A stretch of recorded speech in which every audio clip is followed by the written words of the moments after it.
आज ओशो के नाम से भारत भर में जो कुछ हो रहा है, भारत और नेपाल में, पश्चिम में तो कुछ सुनाई नहीं देता कि कुछ होता है भी, कोई एक्टिविटी भी होती सुनाई तो नहीं देती। सोशल साइट्स का ज़माना, कुछ होता तो पता चलता है। वंस इन अ व्हाइल कोई छोटी मोटी चीज़ हो रही हो तो हो रही हो, बाकी पर हाँ, भारत में ढोंग टकोसला, कर्मकांड, दिखावा, पाखंड, शोषण खूब चल रहा है, और नेपाल में भी।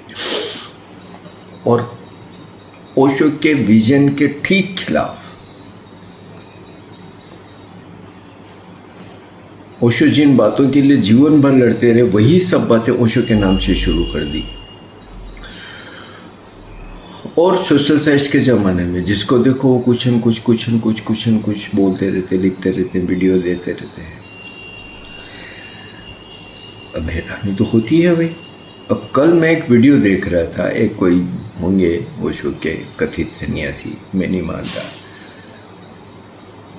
वो जो बम डाले जा रहे हैं आजकल, उनकी फोटो डाल के खुश हो रहे हैं, उत्सव मना रहे हैं।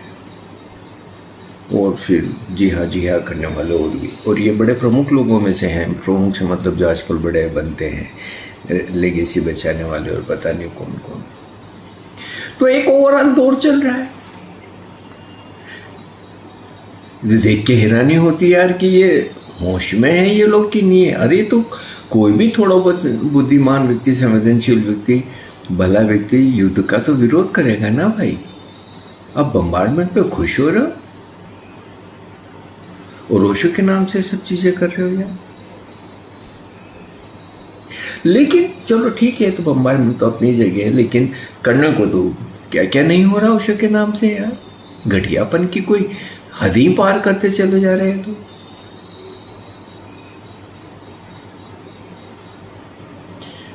नई बेवकूफियां देखने में आती है। मैं जब कल ये सब चीजों पे विचार कर रहा था तो मेरा ध्यान गया, मेरे को कुछ साल पहले एक मित्र ने कहा था, जो बात मुझे सच लगती है, कि निश्चित रूप से कुछ धोखेबाज, पाखंडी, नकलची तो जिम्मेदार हैं ही बेवकूफियां करने में, लेकिन बड़ी तरकीब से ओशो के संदेश को जहरीला करने के लिए काफी बड़े स्तर पे काम हुए हैं। तो कोई भी अपना नाम रख ले स्वामी, कोई भी जबला माला पहन ले, कर क्या लोगे उसका? और फिर उसके नाम से कुछ भी करने लग जाओ जो ओशो के विजन की ठीक खिलाफ हो। ओशो की बातों को तोड़ मरोड़ के ऐसा लिखो जिस तरीके जैसे कि ओशो एक सांप्रदायिक व्यक्ति है, किसी पर विशेष के प्रति नफरत से भरे, किसी देश के प्रति नफरत से भरे। तो ओशो को सिकोड़ते किस जगह पे लेके जा रही है भीड़ यार।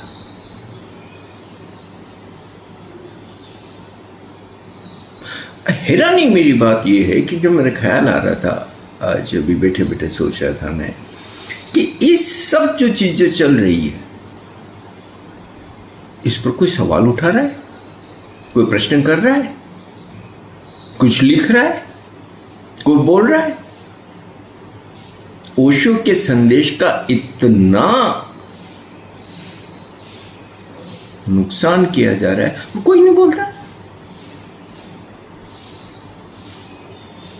हद हो गई है। तो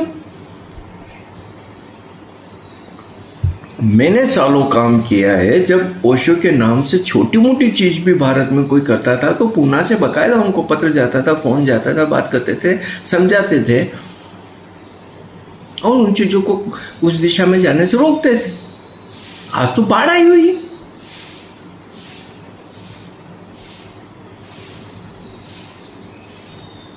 समय समय पे संजय बहुत अच्छी संपादकियां लिखता है यश ओशो के अंदर। हर ऐसे किसी विषय के ऊपर वो जरूर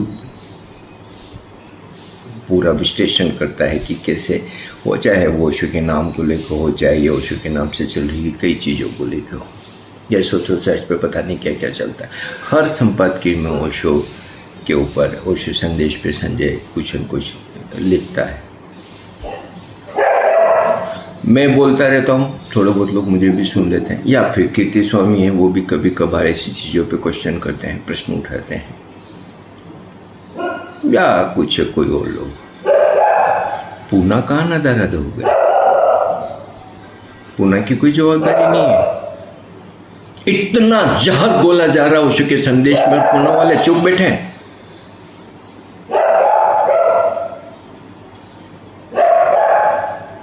एक शब्द पूना वालों की तरफ से कभी नहीं आता। क्यों?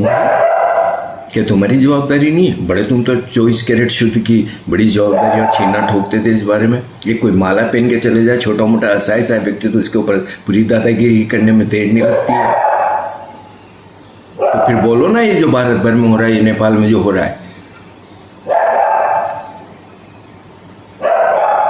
ऐसे लोगों से बात करो। ये जो 3-4 प्रमुख बने हुए हैं उनसे तो बात की जा सकती है फोन से, या किसी तरीके से स्पष्ट कर दिया जाए कि ये भाई ये ओशो के संदेश के ठीक खिलाफ हो रहा है, काम नहीं होना चाहिए। ठीक है, वहां की जगहों के लिए सुप्रीम कोर्ट तक लड़ने को तैयार है, करोड़ों करोड़ों रुपए लगा के, क्योंकि वहां उनके हित जुड़े हैं। उन जमीनों को उनको या तो बेचना है, खरीदना है, जो भी कुछ करना है, उसके लिए समय है और पैसा है। लेकिन ये देश में जो जहर फैलाया जा रहा है, जो गला घोटा जा रहा है ओशो के संदेश का, उस पर कुछ नहीं बोलना है उनको, एक शब्द।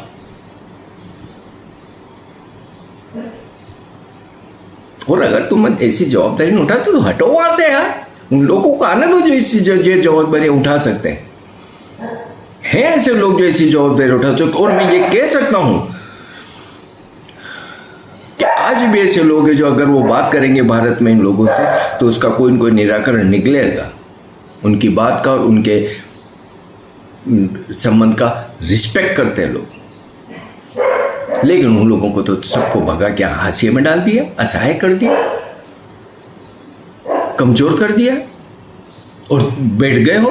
और बैठ गए तो कुछ करो ना यार, दुख होता है। मैं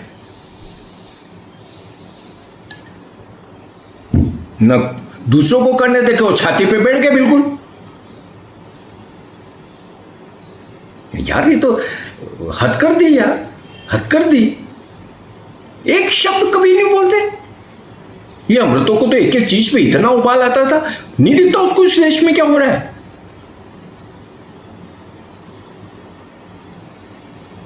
वहां पे कुछ होगा तो तत्काल प्रेस कॉन्फ्रेंस भी हो जाएगी, बातें भी हो जाएगी, प्रेस विज्ञप्ति भी आ जाएगी, विज्ञापन, पुलिस भी बुला, सब कुछ। बाकी देश में कुछ भी हो, दुनिया में कुछ भी हो,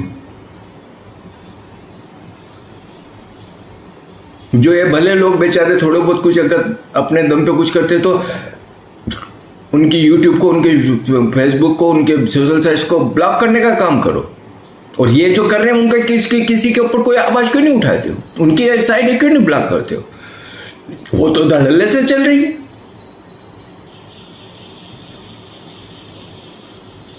भाई मेरे को गुस्सा है, मेरे को कोई व्यक्तिगत रूप से किसी से कोई दुश्मनी नहीं है, कुछ भी नहीं है। लेकिन ओशो संदेश को इस तरीके से मटिया मेट होते देखता हूँ तो मुझे तो चिढ़ आती। हाँ, अगर संजय ने भी अगर ये शो में संपादकीय नहीं लिखी तो मुझे संजय पे भी गुस्सा आता। लेकिन संजय ईमानदारी से अकेला व्यक्ति है, अपने बल पे अपनी जिंदगी को जीता है, उसके बावजूद वो संपादकीय लिखता है। वो कोई संपादकीय लिखना आसान नहीं होता है। कितने लोग विरोध में आ जाते हैं। हमारे पीछे कोई संस्थाएं नहीं खड़ी है जो कि हमारा कुछ बल हो, अपने दम पे करते हैं। मेरे को कितनी गालियां पकते हैं, मेरे को भिखारी बोलते हैं और पता नहीं क्या क्या। हर कोई सोशल साइट पे हमारे मेरे लिए कुछ का कुछ लिखता रहता है कि मैं तो वाइफ का चमचा हूं, मैं पता नहीं क्या क्या। फिर भी मैं बोलूँगा जिसको जो कहना है करो। लेकिन जो अगर ओशो के काम को इस तरीके से मटिया में जब तक जीऊँगा तब तक तो बोलूँगा।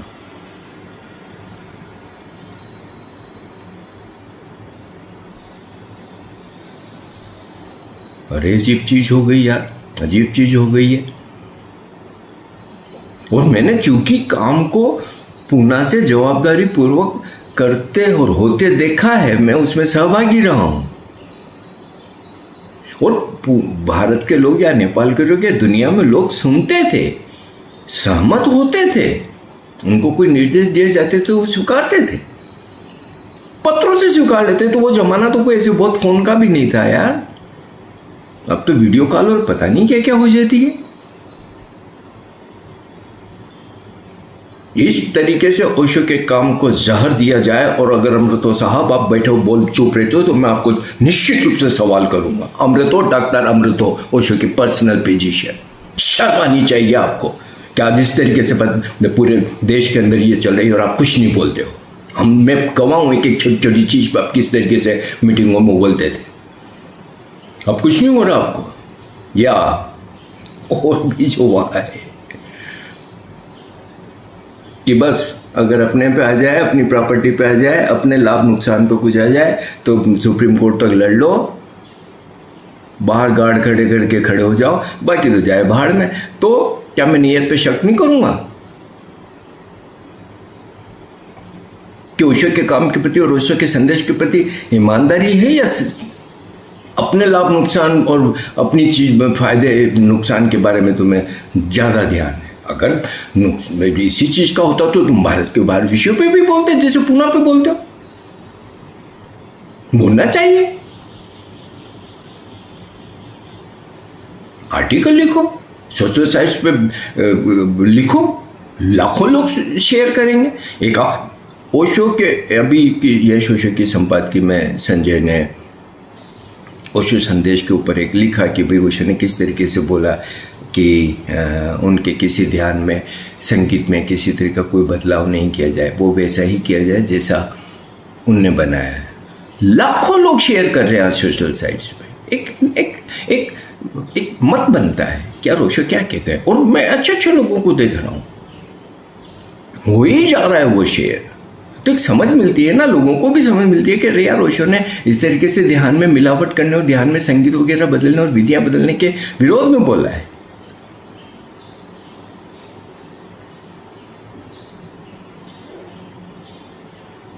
और अगर पूना से कोई चीज आती है, आज भी लोग पूना के प्रति सम्मान रखते हैं।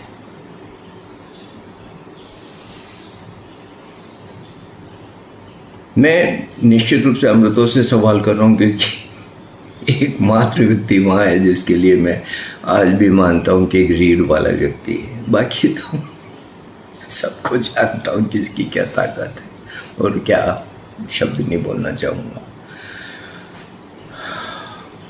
यार ओशो बम्बारमेंट के ऊपर अगर कोई खुश होता है, ओशो के सन्यासी उस पर बावजी बावजी करते तो खून के आंसू आ जाते हैं यार। और वो भी एक वर्ग विशेष, वो बम्बारमेंट पे इसलिए खुश है कि वर्ग विशेष के किसी के ऊपर नुकसान हो रहा है। इतना घटिया तल पे ले जाओगे ओशो को?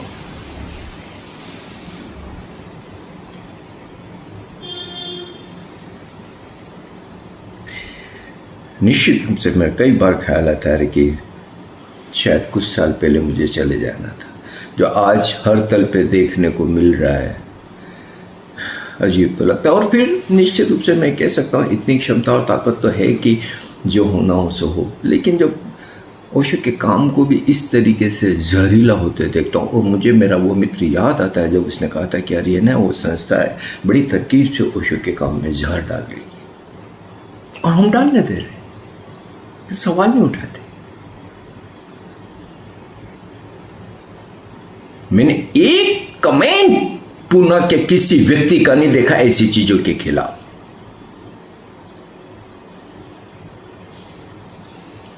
किसी से फोन पे बात करना कुछ करना तो बहुत दूर की बात है। इवन जो लोग थोड़ा बहुत इन चीजों पे क्वेश्चन कर रहे हैं, बात कर रहे हैं, उनको भी किसी तरीके का कोई समर्थन नहीं। मैं गवाह हूं, एक शब्द कभी कोई नहीं बोलता।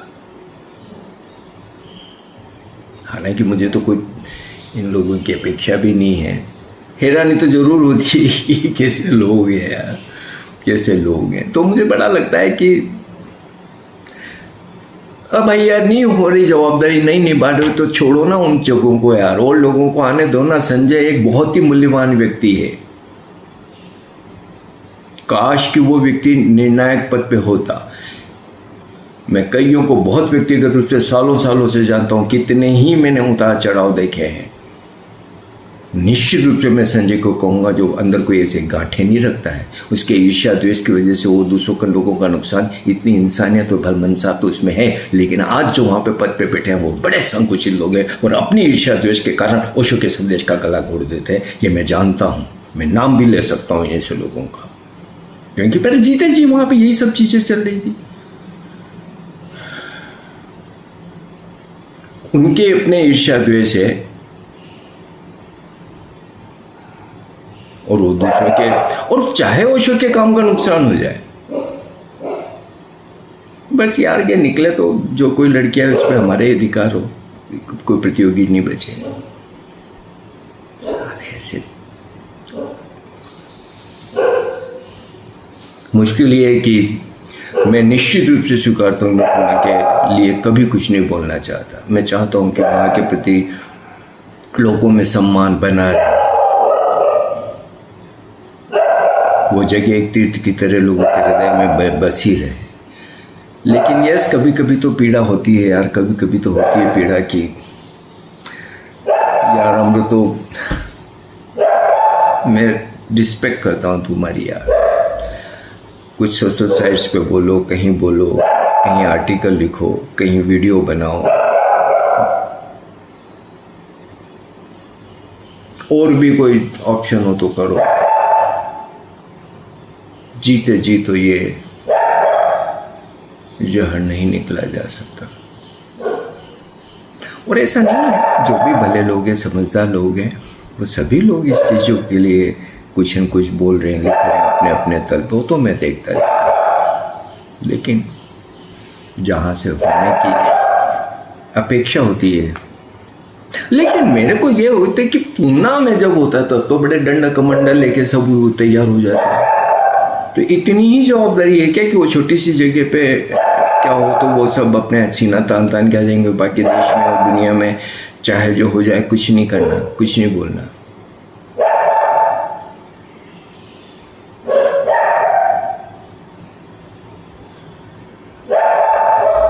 पूरे देश से पूना ने अपने सारे ब्रिज तोड़ दिए, सेतु तोड़ दिए, दिस वे और दैट वे।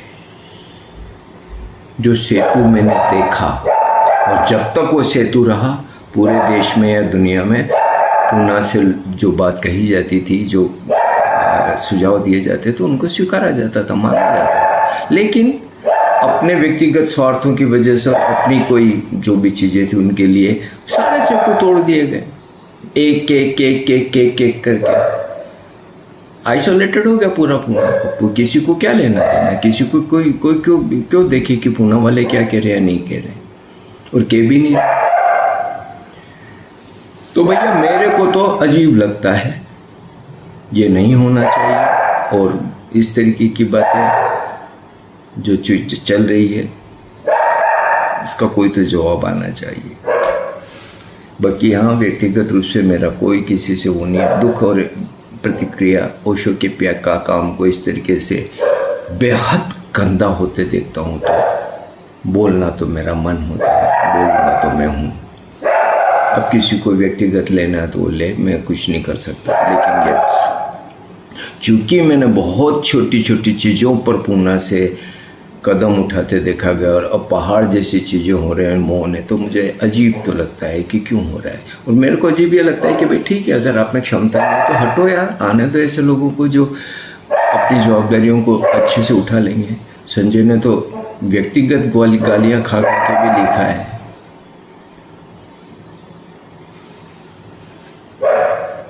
करने हैं वाले कर रहे हैं, कर सकते हैं, क्षमता है तो करने दो ना भाई उनको।